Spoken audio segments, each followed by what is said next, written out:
A father talks to his son about the upcoming birth of his grandson.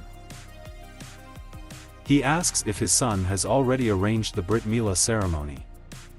Milka and I decided to have the surgery in the hospital, after the birth. As it is safer for the baby, said the son. You know, said the father, it's not a surgery. Your Brit Milah was done at home. By a mole, with the chair for the prophet Elias, as it should be. But that was in the past, Dad, replied the son. Yeah, in the past, and look what happened to you. You grew up a worthy person, a Beit Knesset attender, a real decent man. And that's why you prospered, opened your business and met Milka. Is there anything wrong with that? Why would you want to deny that to your child? Asked the father. Okay, Dad, said the son, I'll talk to Milka about it.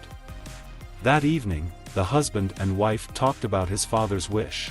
She asked her husband if there would be any risk to the boy, and her husband laughed. I'm here, aren't I? He said, and his wife smiled. They agreed to fulfill the grandfather's wish. She liked the idea that Brit Milah connects the boy's body and spirit, and connects the boy to the powerful people of Israel, and also to Hashem. Brit Milah is a God's commandment.